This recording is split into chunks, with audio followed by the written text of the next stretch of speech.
Parce que nos villes se transforment perpétuellement, nous avons le devoir de recycler tous ces matériaux.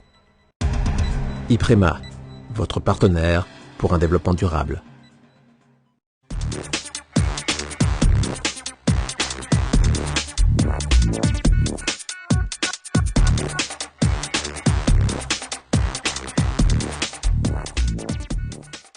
Bonjour à tous et bienvenue dans Équilibre, votre magazine sur l'environnement.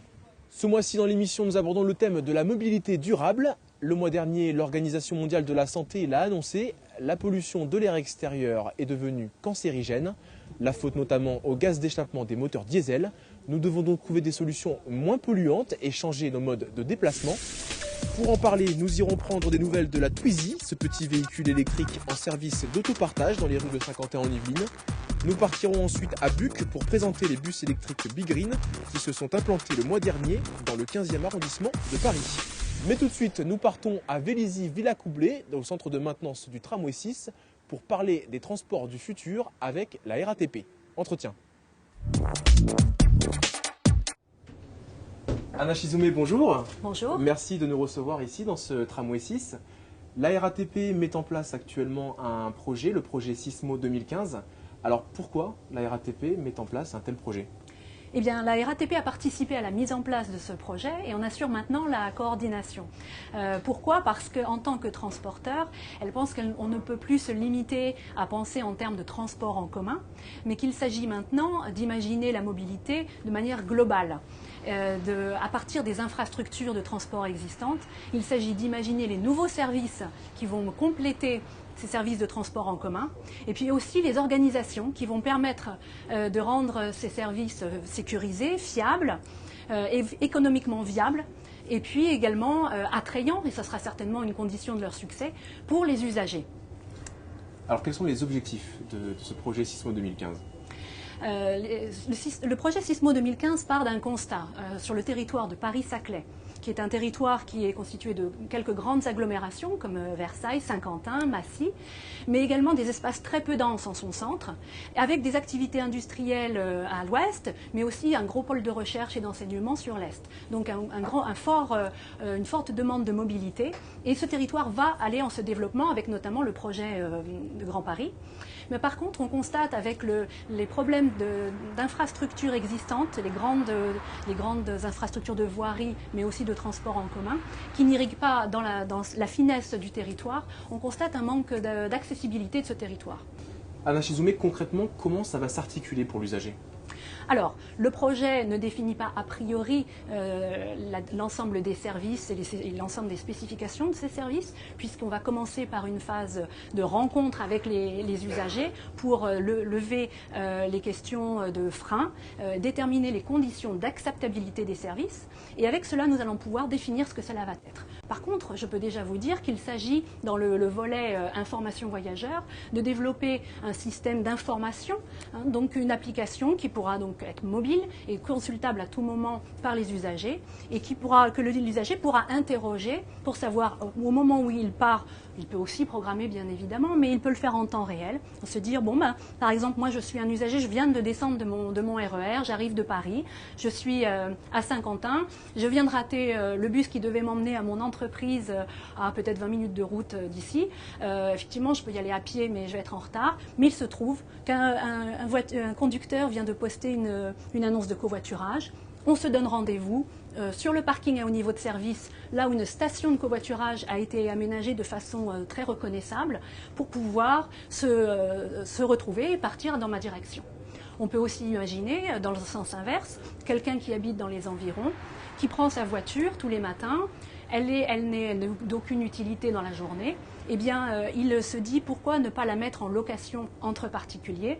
Le système Sismo va pouvoir lui permettre non seulement de réaliser cette mise en ligne de sa voiture, mais avec non seulement en ligne, mais même en réseau, puisque le système Sismo va pouvoir lui apporter autant d'utilisateurs du système et donc de locataires potentiels qu'il n'y a, par exemple, d'usagers qui prennent les transports en commun et qui arrivent sur la gare, là où il a garé sa voiture.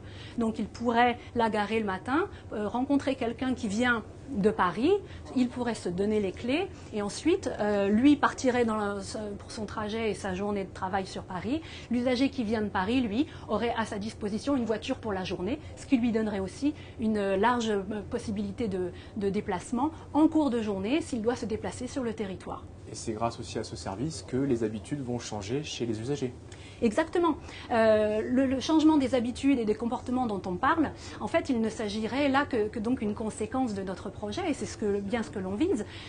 Grâce à ces services que les utilisateurs vont pouvoir tester pendant la durée du projet, nous espérons les convaincre aussi de changer leurs habitudes, de les re-questionner, puisqu'on le sait que quand quelqu'un a pris l'habitude des transports en commun et plus souvent a pris l'habitude de la voiture, il est très difficile de le remettre en situation de vouloir changer ces habitudes-là.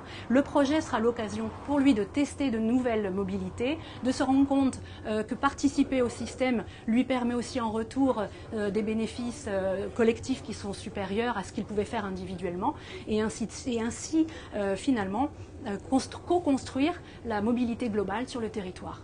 Ce projet Sismo, quand est-ce que nous pourrons en profiter, nous usagers ? Alors, il s'agit d'un projet qui est financé par l'ADEME dans le cadre des investissements d'avenir, suite à l'appel à projet de mobilité des personnes, mobilité durable des personnes. Il va se dérouler sur 3 ans.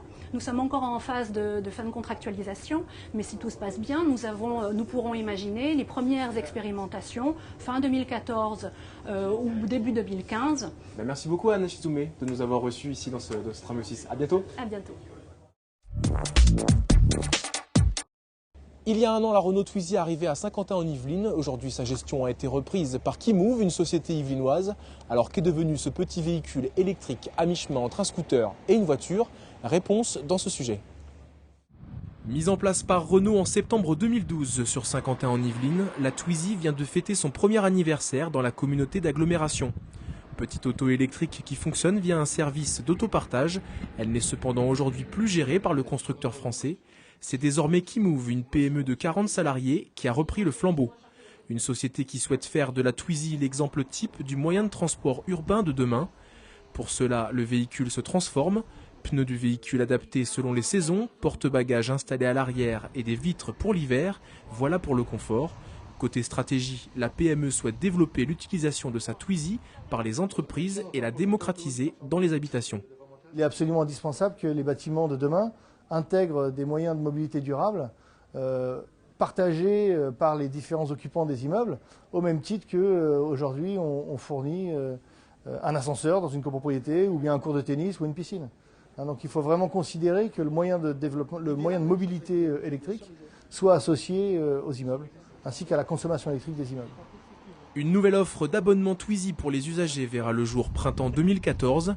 Chez Kimove, on avance le prix d'un abonnement mensuel aux alentours de 6 € pour 12 € de l'heure d'utilisation du véhicule. Avec près de 10% de croissance par mois et environ 1000 abonnés aujourd'hui, la Twizy continue en tout cas de tracer sa route. Le mois dernier, les bus 100% électriques Big Green s'implantaient dans le 15e arrondissement parisien. C'est Autocar Dominique, une entreprise basée à Buc, qui a réussi l'exploit historique de casser le monopole de la RATP. Reportage. Le 15e est une colline. On doit toujours monter quand on va vers la porte de Versailles, quelle que soit la solution empruntée. Donc celle-là est bien. C'est un peu spécialisé pour les gens vraiment avec la mobilité réduite, avec le, je sais pas quoi, petite trajectoire entre deux rues presque. Pour Marie et Valentin, le courant semble passer avec les minibus électriques Big Green. En circulation depuis 1 mois dans le 15e arrondissement de Paris, ces petits véhicules colorés et silencieux ont réussi un gros coup, détrôner pour la première fois depuis 1949 la RATP sur le pavé parisien. Propriété de l'entreprise Autocar Dominique, basée à Buc, les bus Big Green sont le fruit d'un investissement risqué. Patrick Minucci, PDG de la société, prend le pari d'en acheter 3 au constructeur italien Zeus Breda en novembre 2009. Il les propose dans la foulée à ses clients. Le ministère de la Santé, Microsoft, Safran, France Télévisions et maintenant la mairie du 15e, tous se montrent séduits et adhèrent au projet Big Green. tous ces clients ont été conquis. Nous avons pu leur proposer une alternative électrique à ce qu'ils avaient jusqu'alors, à savoir du transport thermique équivalent. Mais aujourd'hui, nous sommes en transport propre avec du zéro d'émission de CO2. Les politiques commencent à mettre des feuilles de route qui me paraissent un peu durables. Donc ça, c'est une des grosses clés parce que les industriels ont besoin d'un feu vert dans la durée pour construire des véhicules. Ils savent le faire et je pense que c'est bien parti. Tout ce qui concerne le ramassage de personnel de proximité, le transport dans les collectivités locales, en hypercentre notamment, peut être parfaitement exécuté avec ce type de matériel. Donc effectivement, c'est une partie de l'avenir du transport collectif, donc avec ce transport propre. Déjà installée en région à l'île de Ré, dans les Pyrénées et les Alpes, l'entreprise yvelinoise va continuer son développement, notamment en Île-de-France et dans de nouveaux arrondissements parisiens. Avec un parc d'une vingtaine de bus 100% électriques, BeGreen se positionne en tout cas déjà comme le leader européen en la matière. C'est la fin de ce numéro d'Équilibre consacré à la mobilité durable, mais avant de se quitter, place à l'agenda. Découvrez Ola Lola, un spectacle aquatique, le mercredi 4 décembre à 15 h à la Maison de l'Environnement. Tambour d'eau, clapotis rythmé, saladier à pluie et de drôles d'instruments comme une méduse musicale. Accompagné d'une bénévole de la LPO, partez à la découverte des oiseaux au parc des Sources de la Bièvre. Le dimanche 8 décembre, découvrez un espace au milieu varié à 2 envolées du centre de Saint-Quentin en Yvelines. Enfin, le mercredi 18 décembre, l'atelier de l'eau pour vivre va permettre aux enfants de comprendre les problématiques de l'accès à l'eau dans le monde sous forme de jeu. Ce numéro d'Équilibre se termine. Merci à tous de l'avoir suivi. Prochain rendez-vous le 20 décembre. Et d'ici là, n'oubliez pas, la terre est notre mère, respectons-la. Salut!